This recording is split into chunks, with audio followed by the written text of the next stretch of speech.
trying to find the right balance between enjoying the ride and too much faffing stopping me from making decent videos. So yeah, let's go and talk about that.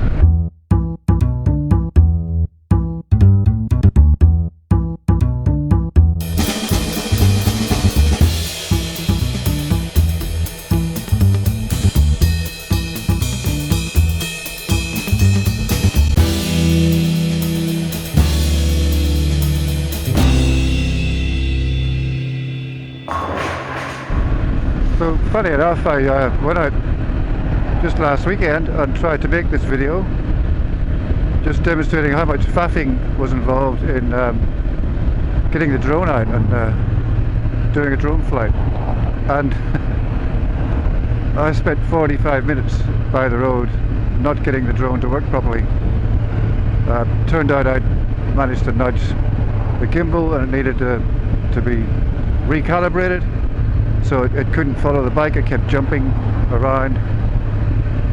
Anyway, I didn't figure that out at the time, so there was a whole ride out for a vlog that didn't end up in a vlog. I had a nice ride, of course, but it was a perfect example of what I'm about to explain to you. So I always wish I'd done more drone flying and static camera setup on every video. I'd love to do more. I tend to get into the riding. I tend to, you know, sometimes have a deadline. I got to be somewhere at a certain time or whatever. And also, I get a bit lazy. It is a lot of faffing sometimes, and sometimes it just can't be asked. So anyway, I'm going to go and try and show you what's involved. Part of the reason for this rear backpack that I had to do all that setting up for in previous videos and testing was to have somewhere very accessible for my drone and spare cameras and spare batteries for those cameras, etc. And so that's the rear backpack, the one that I don't wear but the bike sort of wears. So another one of the factors is if you're going to put a pretty expensive camera on a tripod beside the road and ride off and then ride back and then ride off and then ride back, you want to be pretty quiet road.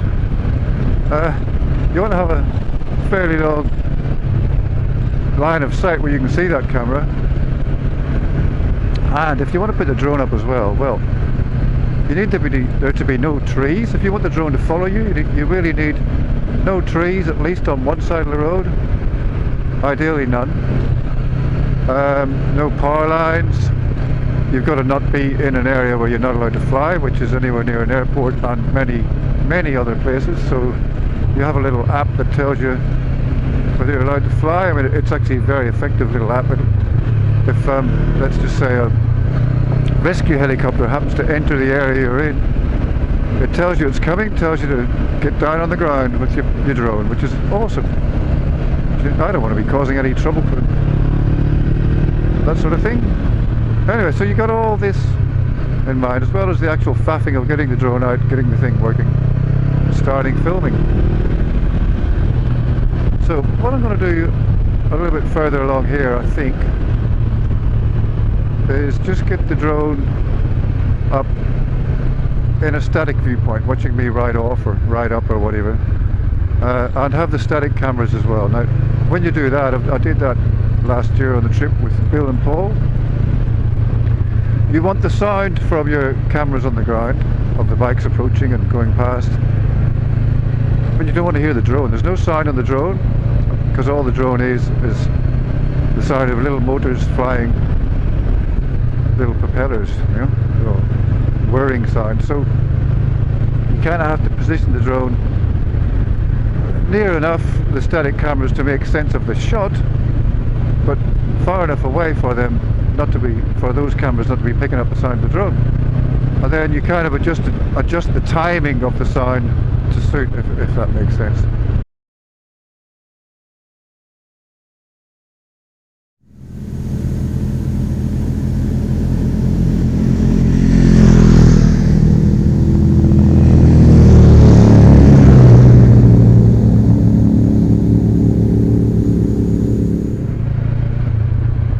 And the other thing you want to try and choose when you stop to do all this is a shady spot to set it all up in. For most of the year you're really hunting that in Australia, because you just need the shade, you need to get out of the heat. So that kind of works against some of the other principles of trying to get no trees. Now I've got trees and power lines here. See, this place that I imagined would be a good spot pretty much isn't. So yeah, I'm thinking no for the drone here. I might do the ride-by shot. So I'll show you what's involved with setting up for a ride-by shot. It's not as bad, as quite as fiddly as the drone stuff. Alrighty. Yeah, one of the reasons that this spot is particularly good is because it has this flat post. Just make sure that's not a paper wasp that's going to sting me. I think it's a native bee or a hoverfly. Yeah, so you can put your camera on there. Otherwise I'm setting up 2 tripods. So this is an easy setup. Get out one of my cameras.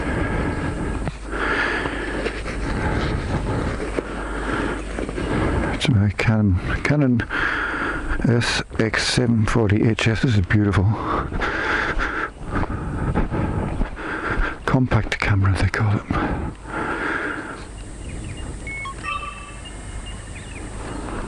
Alright. Remember to close the damn zip so that things don't fly out. Got another one of my cameras in here, which is the Drift 4K. Somewhere in here. Got a little bit of fluffy stuff on it to stop wind noise. Pop that back in there. Close the zip. Turn the lens the right way up. So yeah, I don't really need tripods. Put one pointing each way. That's not bad. I might use that just to tilt that up a bit. That'll do nicely. Start them both recording. Okay, so those both recording. We ride off. So there's more involved in that as well. So let's just say we were in a group and we came along here and I said, oh, I want to do a ride past. And we've been maybe filming the ride along the road on the way here. So we stopped, we set up the ride past, then we've got to get in the same order we were in and ride off. Actually reverse a bit, go back up the trail a bit and then ride past. Hello guys, you're all very curious, are you? What is that funny man doing? Yeah, you've got to all do what I'm going to do now, which is ride back the way you came, turn around, get in the same order you were before, otherwise you lose continuity. There's a word for you, continuity. I've always wished I was a continuity man in the movies, because I spot things that are wrong. But anyway, so you got to do that, get everybody lined up the same, go back far enough to get a decent run up, find somewhere reasonable for everybody to turn around. There's another add to the challenge.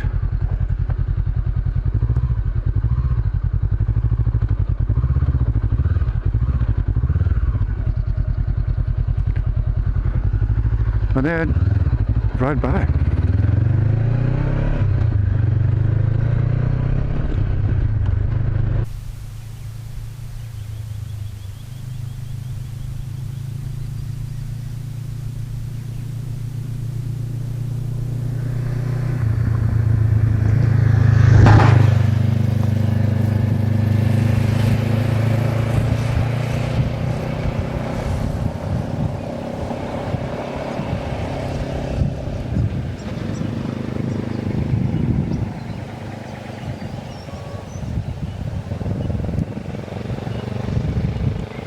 Depending on what sort of style you might be trying to film at the time, you may well ride off totally out of view of the camera and just disappear into the distance. Then of course you've got to remember to go back and get the damn thing. I almost forgot once. I did forget. I went probably half a kilometre and I went, oh my god, go back for the camera.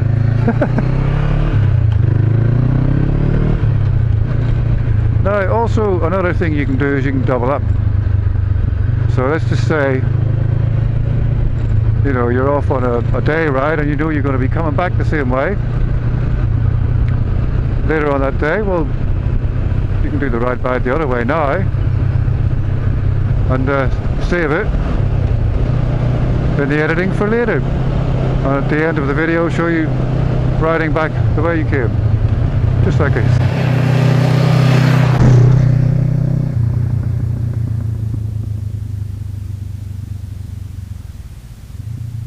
Remembering, of course, as I said before, to go back and get the camera.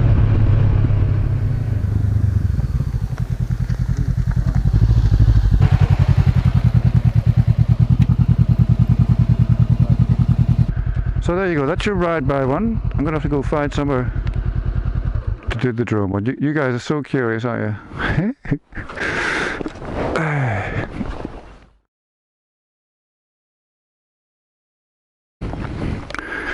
Obviously, the faffery involved in my making of videos is probably a lot better, more than other people's, because I run up to bloody, I don't know, always at least 2 cameras going. Hello, see you guys. And sometimes as many as 9 cameras I've got to run. If I've got all the ones on the bike and I'm doing all the ride-bys, I'm doing the drone and the handhelds. So it's a lot of faffing. I like trying to capture as much as possible, and I do enjoy editing, thank God, otherwise I wouldn't do any of it.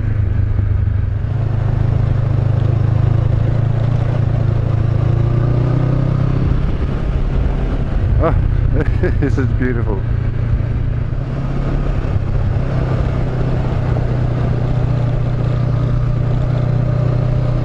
To the left here, the road was completely destroyed. Wow, I wonder if it's finally reopened. Let's go through and have a look. Looks like it's still supposed to be closed, but people have just gone a bit nuts. If you go into a closed bit of road, something happens, you're not covered by your insurance, etc, etc. So yeah, I don't mind riding a bit extra. Alright, I think just for the purposes of a demonstration, I've just found a good place to put the drone up and have it follow me. There's a shady place to set up. There's a stretch of road with no power poles or trees. Also, because this road is almost closed, there's less likelihood of interfering with traffic and stuff. So let's show you what's involved with getting the drone going. Set up the controller first. Controller locks onto the phone goes on the quad lock. On there. Turn things on.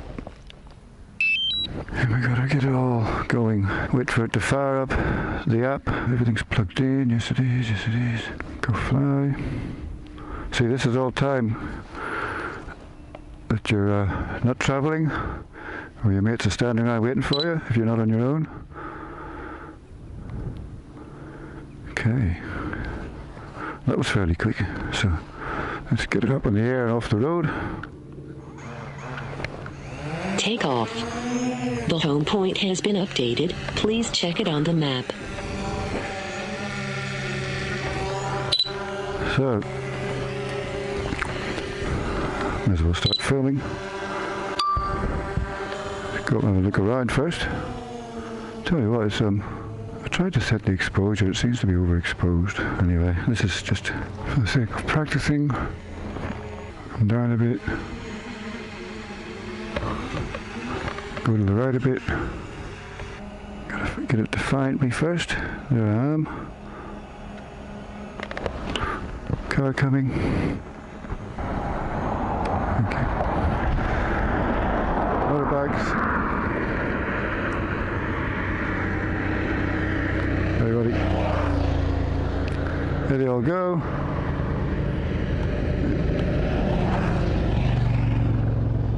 Okay, mate. Yep, thank you. Yep. Active track. Go. I think this should follow me, shouldn't it? I can find out. Oh.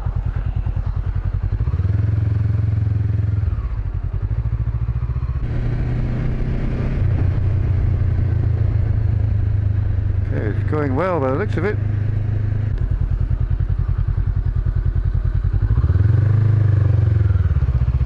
Oh, it should.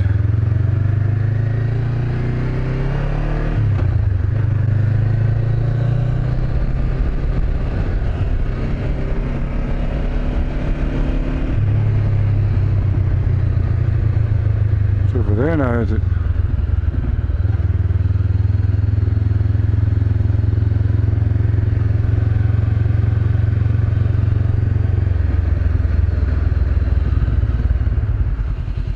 Bring it down the road, no traffic coming.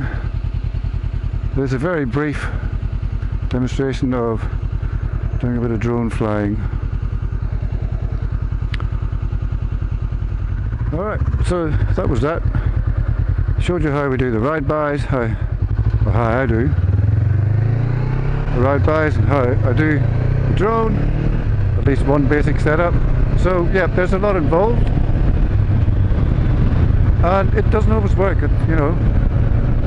That sort of gets in the way. It gets in the way of your willingness to do it every time. So I have to do it more. I become, you know, and I've been saying this for 2 years, become more accustomed to how it all works, especially the drone. I'm getting better at it, but yeah, I need to have more practice, mess around with the settings, get a better look at exposure on it, what's there at the minute. I don't know what I've done. Anyway, that's what's involved, and I do really enjoy making videos, but I want them to be good. I want you guys to enjoy them. Alright, so I'll spend the time on this. It's worth doing. Anyway, I hope you enjoyed that. Got me out on the bike, it's always a good thing. Hopefully I'll catch you on the next one. And in the meantime, be safe and be happy. And here's the road closed sign. Right in the middle of the road. I mean, if that's not a road closed sign, I don't know what is. Yeah, radio. Cheers guys.